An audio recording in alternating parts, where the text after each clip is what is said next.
आपका स्वागत करके मैं बहुत प्रसन्न हूं। मैं खुद चलकर आपको लेने आता, परंतु अस्वस्थ होने के कारण नहीं आ सका। इतने वर्षों बाद आपसे भेंट करके मुझे भी अच्छा लग रहा है।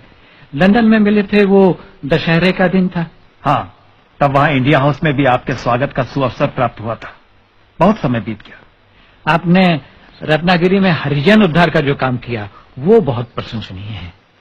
हरिजन? हाँ, मेरे विचार से शूद्र शब्द का इस्तेमाल हमें नहीं करना चाहिए।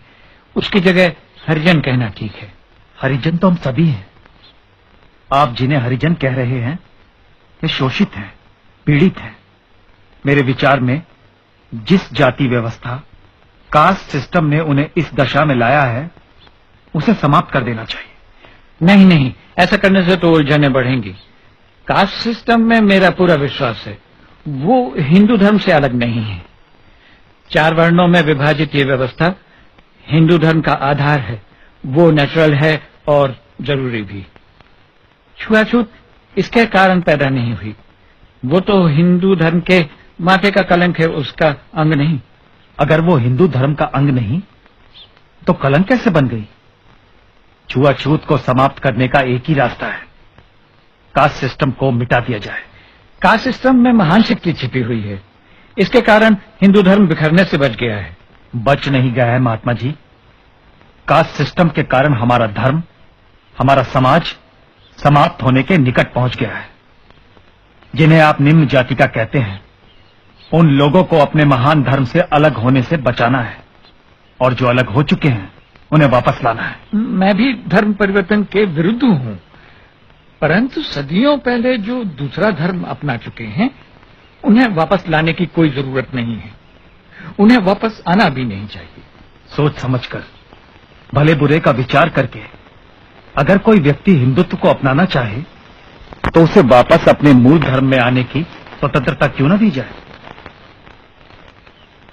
हमारे धर्म के लोग कुछ ऐसी परिस्थितियों में घिर गए हैं कि दूसरे धर्मों के अनुयायी उन्हें अपने बराबर आने का लालच देकर धर्म परिवर्तन पर मजबूर कर देते हैं। इसीलिए मैं कहता हूं, जिन प्रथाओं ने हमारे बीच ऊंच नीच का भाव लाया है अब उनका कोई उपयोग नहीं है। मैंने उनके पुतले जला दिए हैं। इस प्रकार तो हिंसा बढ़ेगी। यह हिंसा नहीं, संघर्ष है। संघर्ष और क्रांति से नई उपयोगी व्यवस्था का जन्म होगा। आप भी तो स्वतंत्रता प्राप्ति के लिए संघर्ष कर रहे हैं, क्या उसकी कोई सार्थकता नहीं?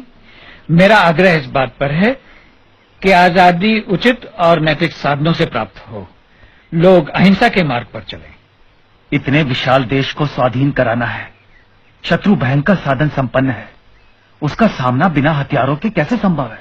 शत्रु के पास इतने ज्यादा हथियार हैं कि हम अपने थोड़े से हथियार लेकर उनके साथ बिल्कुल लड़ाई नहीं लड़ सकते। और फिर केवल इसी कारण मैं अहिंसा के मार्ग पर नहीं चल रहा। मेरा विश्वास है कि अहिंसा पूर्वक बर्ताव करने से हिंसक मनुष्य का हृदय परिवर्तन होगा। यदि एक गाल पर तमाचा खाने के बाद हम दूसरा गाल पेश करेंगे तो हमें दूसरे तमाचे के स्थान पर स्नेह मिलेगा।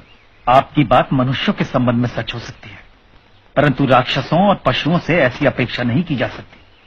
जिन हत्यारों ने जलियांवाला बाग में सैकड़ों निर्दोष निरपराध लोगों को गोलियों से भून डाला, उन्हें दूसरा अवसर नहीं दिया जा सकता। श्री कृष्ण को अंत में कंस और शिशुपाल का वध करना ही पड़ा। देश की रक्षा के लिए सेनाएं तो चाहिए। संपूर्ण अहिंसा का लक्ष्य असंभव है। महान लक्ष्य चाहे कितनी दूर हो, उसे सामने रख करके ही हम उसके निकट कहीं पहुंच सकते हैं। हमें उसकी ओर चलना है, उसी ओर चलना है।